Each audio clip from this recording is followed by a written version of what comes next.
Hello, everypony. Welcome back. My name is Lotus Moon.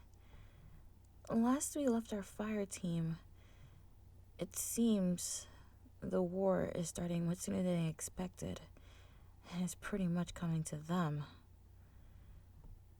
This may be an understatement, and I really hope it doesn't happen, but it seems like a lot more lives may be caught in the crossfires of this battle. Let's just read through and hope that it really doesn't come to that. Without further ado, let's begin. Fireteam Odium. Written by Atranos the Last. Chapter 18. The War Begins, Part 2. The 5 guardians stood around a large table, joined by 3 ponies. At Curvis's side, the war mage leader stood, a stern look on her face, and to her left, Chrome stood also. Flame was the last one to arrive, sticking beside Callus as they spoke. "Are you absolutely sure about this?" the war mage asked. "Positive. All the ghosts have followed their trajectory, and the carriers are making a beeline straight for the city of Canterlot." Curvis replied, pointing at some dots on a large map. There was a straight line drawn from them to a larger dot marked Canterlot. "Then how can we prevent this? There could be millions of those monsters." The Guardians went quiet for a moment. They already knew what the outcome of the battle would be, but none of them wanted to say it. "We can't prevent it," Chrome said, looking at the road pony. "All we can do is slow it, and hope the city can evacuate in time." "So what's the plan here? We all understand the severity of this, but what are we gonna do when we arrive?" Callus questioned. "First, the princesses," Exodus started. "They are looked upon with admiration and respect. If they were to die, the morale of the remaining ponies would plummet. After that, the women and children. I assume the city has a defense force?" "Yes, but it's not large enough. But it should be enough to help move the ponies to the ships," Chrome replied. "Good. That's good enough. We'll split up. Each guardian take a partner and gather as many ponies as they can before bringing them to the ships for evac. I guess one of us will be doing something else?" Callus asked, indicating the uneven number of guardians. "Yes. Callus, how good are you at the mobile support?"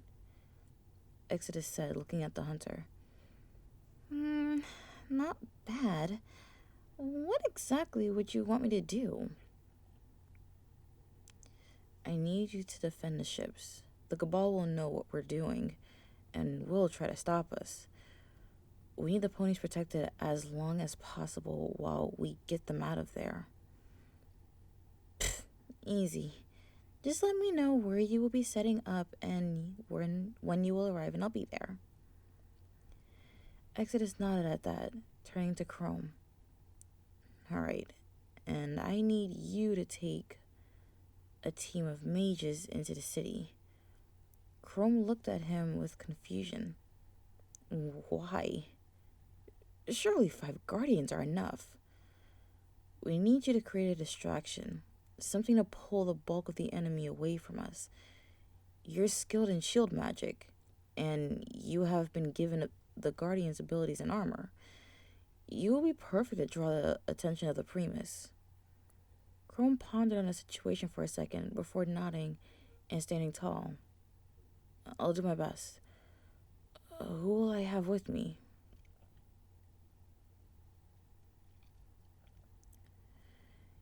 "You can choose your mages personally, But I ask you to bring the new pony along as well.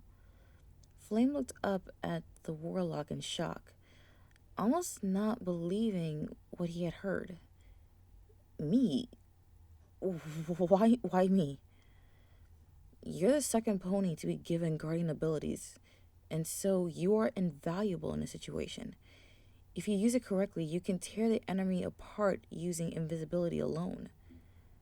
I I don't think I can. I swear if you pussy out now, I'm gonna kick your ass. The capital of the country is at stake here, and you're going to chicken out? Callus exclaimed.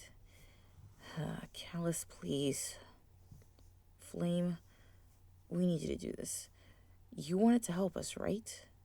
You wanted to help us fight. And here's your opportunity, Exodus said. Flame looked around at the faces before him. Each one was looking at him, not with a malicious look, but one of hope. Well, bearing Callus's, of course. All right. I'll help the best I can, he said after a moment. Good. We all know what we're going to do then. What will the remaining mages do? The mages leader asked. We will have to use this town as the evac destination. Have your ponies ready to defend against the cabal that managed to follow us, and get ready for a large amount of ponies to be on your doorstep. She nodded in agreement and left the room quickly. Her guards followed her out. The remaining guardians and the ponies remained at the table, awaiting something from Exodus. Okay, we all know what we're going to do. If we're going to beat the cabal there and warn the city, we will have to leave in 15 minutes, so make sure you're ready by then, the warlock explained, walking out of the building and towards the fields. The others dispersed instantly, moving to their various bunks or homes to gather their equipment and say their goodbyes. Flame and Elena were the only ones that were ready almost instantly. Flame had nothing with him, and all he had to do was check the light Callus gave him was still there. Elena, on the other hand, had only needed to check her ammo and she was set. Nervous? She asked, looking at the pony. Yeah, a little, he replied. It's okay to be. This is actually my first battle since being reborn. So, I'm exactly the same way. We had that little fight in the village, but that was nothing compared to this. Flame didn't say anything, instead looking down at the map before him. I wonder what would have happened to me if I hadn't gave Callus this map, he thought to himself, looking over the various dots that signified towns and villages. Catching himself daydreaming, he shook his head and tried to prepare himself for the coming events. He still wasn't sure of how he was going to be of any help, but Exodus was right in saying that he wanted to help. We should start heading out, Elena commented, loading a fresh magazine into her sniper. Yeah. See you down there? Yep. See you there. With his mind slightly more focused, Flame left the building to find Chrome. A few minutes passed before he found him hugging a pink pony. They were standing in front of a large house, and with the way the pink pony was standing, he guessed she owned it.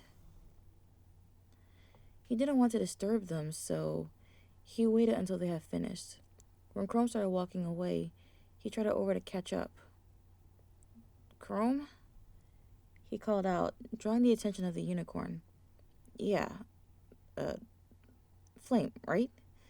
He said in response. That's right.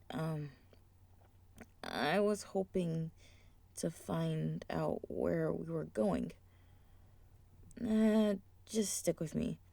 I'm gonna grab the mages and then we'll hitch a ride with Exodus or Procore. They continued to walk in silence, looking around them as the many ponies of the town went about their day. Not a single one of them knew of the coming terror. It was almost peaceful. They eventually arrived at another large building. Chrome ran inside, glancing over the line of the war mages that had been standing at attention since their leader had called for them. You, and you. Everyone else, you can stay put, he said, pointing to 5 individual mages. The 5 closely followed, none of them speaking up. There were 3 mares and 2 stallions, each dressed in varying colored robes that showed their rank in the town. We should be able to get aboard Exodus's ship. If not, we can... Chrome was cut off by the sound of an engine, one he didn't recognize as a guardian ship. He raced forward, fearing the worst, to find a Cabal dropship hovering over the 5 guardians. They all had huge weapons pointed at the craft, a couple of them shrouded in light. The rear of the ship opened, revealing the huge Cabal leader they had met before. Guardians, the carriers, it called out over the sound of the engines. We know, Curvis called back. You're here to help? We are. The ship can carry many more. Load the ponies you need with us, and we can move out together. Got it. The Guardians scrambled to call their ships, Exodus whirling around to see Chrome coming with his 6 teammates. All right, Elot, we need you to get on the dropship. Tell the Vol what you need to do, and he should drop you off there. Exodus commanded, his ghost looking up as his ship dropped in from orbit. Understood, Chrome replied, running over to the low-flying ship. When they arrived, a few Cabal lowered their heads to start pulling the ponies up.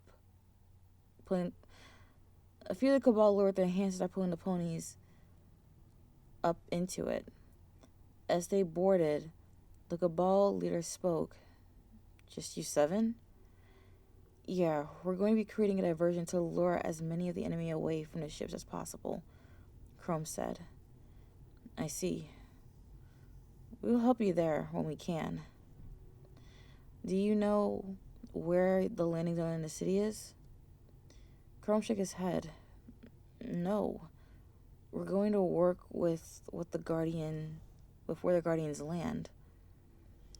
The Vol grunted and walked back to the cockpit, where 2 much smaller Cabal sat in their seats, their eyes focused in front of them. He said something to the 2 before turning back to Chrome and his team. We'll drop you off wherever you need us to and assist in your diversion. Thank you. The more help we can get, the better. All right, team. As soon as we land, we're going to be setting up ready for the Cabal army. As soon as it arrives, we have to make as much noise and light as possible. If we can attract enough soldiers, the Guardians may have a chance of getting a lot more ponies out of there. The mages saluted in response, each of them finding a seat on the sides of the dropship's cargo bay. Odium, we good? A voice said through the ship's comms. We're good, Curvis. Ready to move out when you are, Callus said. Then let's get over there. More at the max speed of the Cabal ship, and don't rush forward. Understood. Twilight Sparkle walked slowly through the halls of Canterlot Castle. She had been waiting for Celestia's armies to ready since she had arrived, but they were talking a lot longer than they expected. Much of her army was spread across Equestria, and so they had to be pulled from their posts to return to the capital. Is something wrong, Twilight? She turned to see Princess Luna following her, catching up fairly quickly. No, not really. Luna, I'm worried. I'm worried about what could happen to Equestria, Twilight replied. You shouldn't worry yourself. The royal guards are the finest in the land, and the guardians are working to recruit the war mages, right? Yeah, but you saw how many of them there were. They destroyed one of the biggest cities in the world within hours. I just can't see how we could fight back against them. Luna sighed, looking away slightly. We have to trust the Guardians have a plan. They know our enemy better than we ever could, and they'll find a way.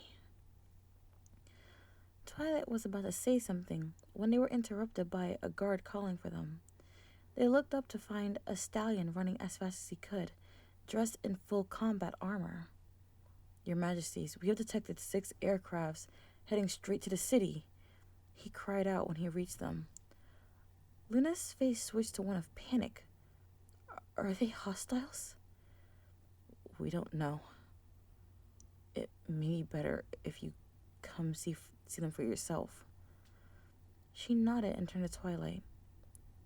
Come up to my tower. You can teleport straight there. I'll remove the spell that prevents it. Okay, Twilight said, charging up the teleport spell. When she cast it, she was in a beautiful room with Luna standing on the balcony. She tried it over and looked up. There were 6 ships flying at breakneck speed that would even give Rainbow a run for her money. One of them was significantly more bulky than the others, and they all looked like the ships the Guardians used. As they drew closer, one of the ships pulled away from the formation to fly towards Luna's tower. As it flew over, a Guardian materialized next to them. Princess, I apologize for dropping in like this, but your city is in grave danger, the Guardian said. Twilight remembered him being referred to as Exodus. What's going on? Luna questioned, taking a step forward towards the warlock. 3 of the Cabal carriers are now moving towards the city. We need to evacuate as many ponies as we can right now. What? Can't you fight them off? Twilight asked. No, not this many. Our only hope is to get your ponies out of here into Silesium before the carriers arrive. I see. Luna trailed off, looking over at the bustling city. What do you wish for us to do? We're going to get you and the other royalty out first. After that, we will focus on getting the ponies that live in the city away. Luna looked at him, horrified at the simple thought of what he had proposed. You're asking me to leave my ponies when they need me? I cannot do that. The Cabal won't just come in, kill the ponies, and leave Luna. They will likely wipe out the city itself. We need to get the royalty out and soon so we can evacuate the ponies and have someone look. Oh my gosh. We need to get the royalty out so the evacuated ponies have someone to look up to. Now we don't have time for this. I need you to get the other royalty in Canterlot and get them to my ship. I'll be waiting for you in the courtyard. With his part now done, the Guardian disappeared from sight, his ship flying down into the front courtyard of the castle. What should we do, Luna? Twilight said, worry coursing through her voice.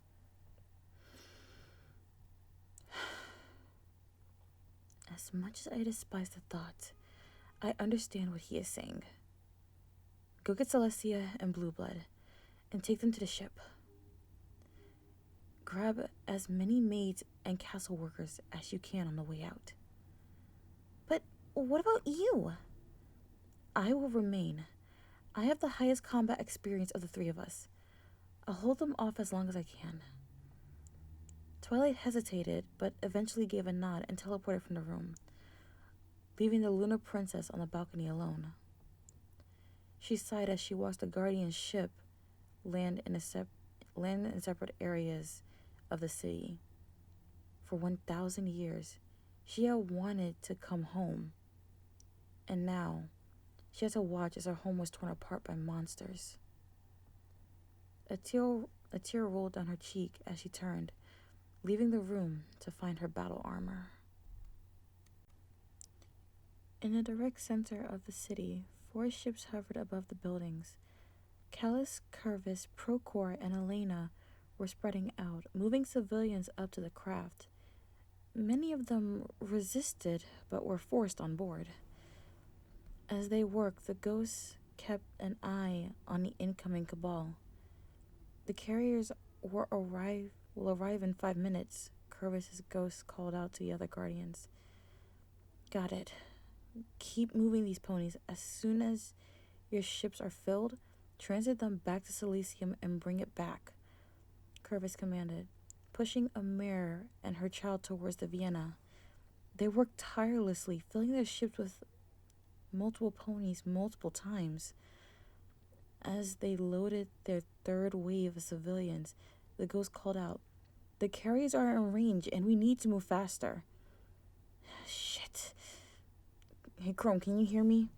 Curvis said through his comms. Yeah, what's up? Chrome replied. The cabal are here and we need a distraction ASAP. Got it. Good luck. Same to you. As the carriers came into view, the swarms of fighter craft swooped down on the city, devastating whatever they hit with their cannons. Behind them, dropships flew in low, dropping cabal foot soldiers down into the streets.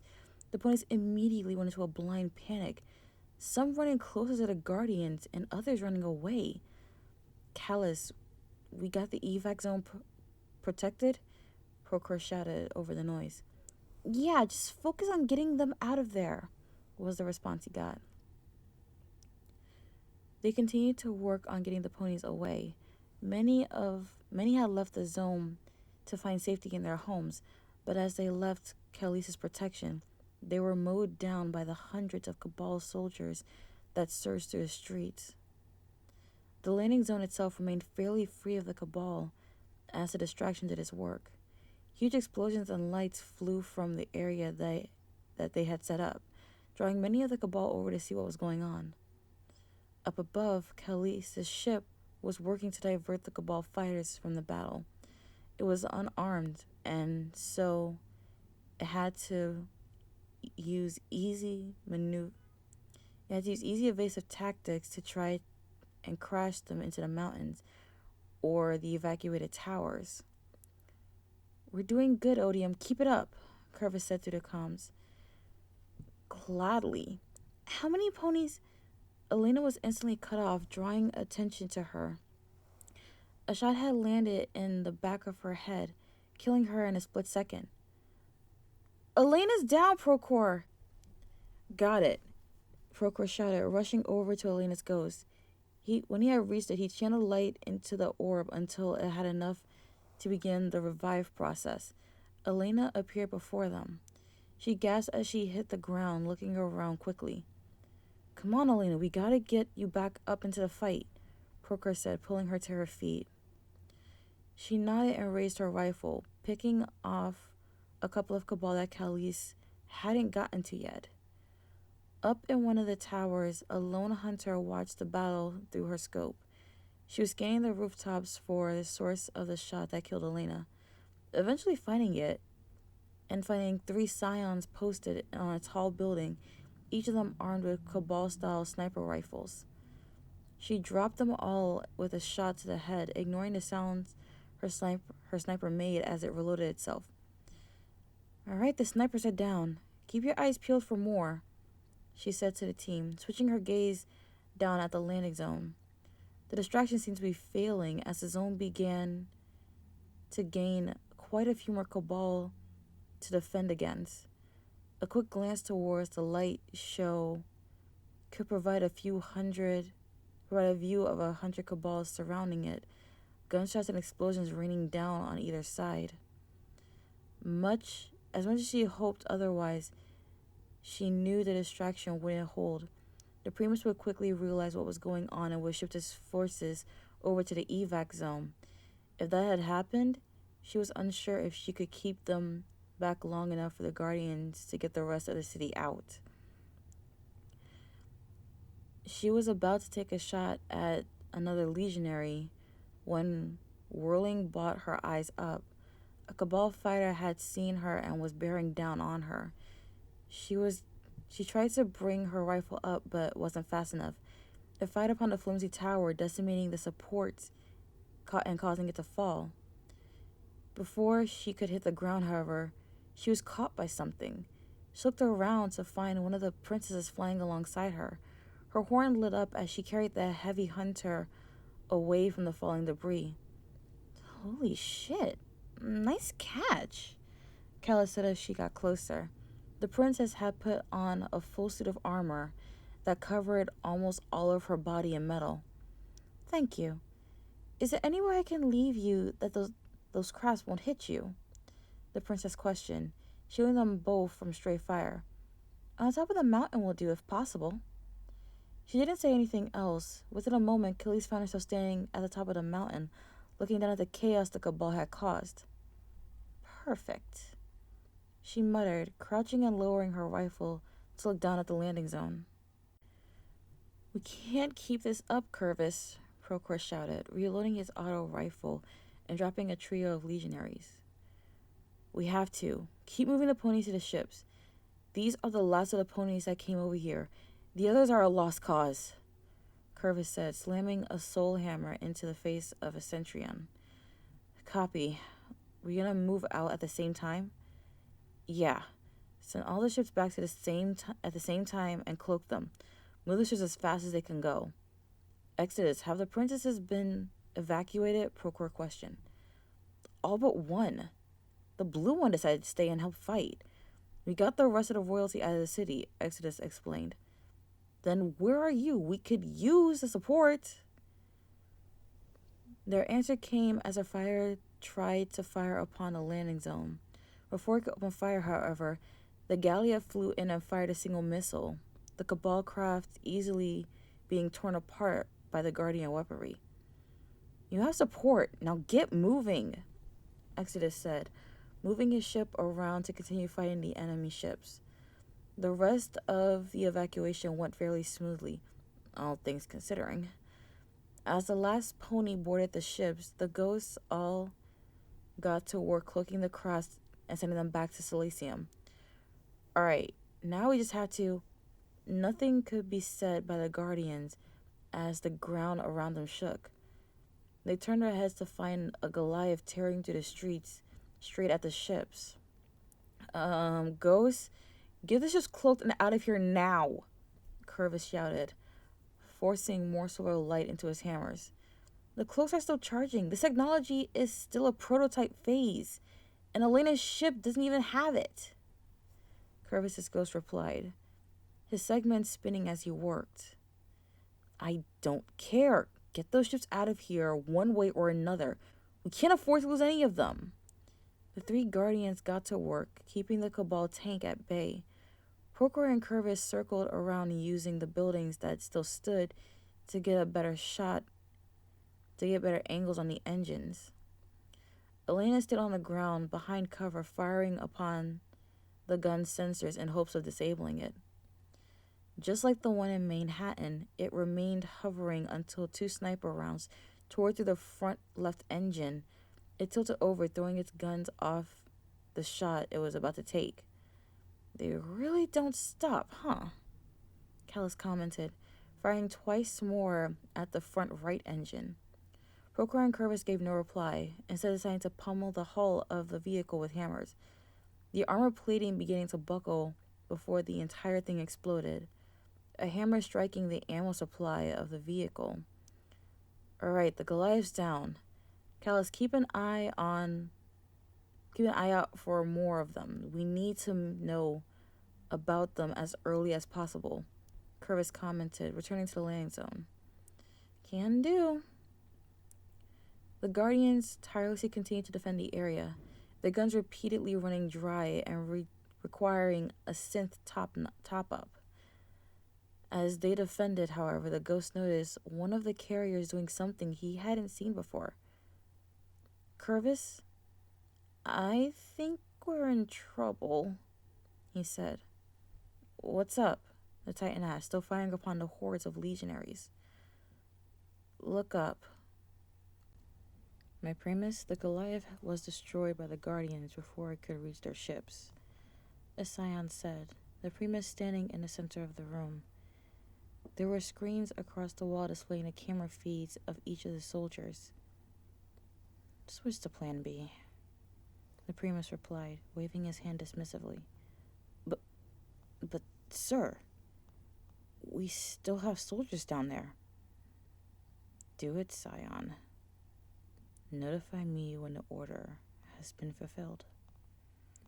The Scion sighed and opened his comms with the weapon and engine crew. "We have been ordered to follow Plan B. Charge forward cannons and get us aimed below the city." The crew grunted in confirmation, the ship tilting forward to point the weapons at the city's supports. "Fire forward cannons." A huge earthquake rocked the city as the carrier fired around into the stone supports under the city. The effects were immediate as large chunks of the ground began falling away at the bottom of the mountain. "Odium, we have to move," Curvis shouted, getting up and running towards the side of the city, his team in tow. "The fuck is going on?" Callus asked, watching through her scope. The fucking cabal destroyed the supports of the city. Without them, we have nothing holding up the mountain's face." "Oh shit, I'm coming down. Get ready." "No, do not try to get us out of here. The debris will tear your ship apart. Just fly back to Silesium and tell the princesses what happened here." "The hell I will." With that, Callus closed her comms, her ship flying in and picking her up. She flew straight at the side of the city, following the blips on her radar that marked her team. She was so focused on them she didn't notice the 3 Cabal fighters tailing her.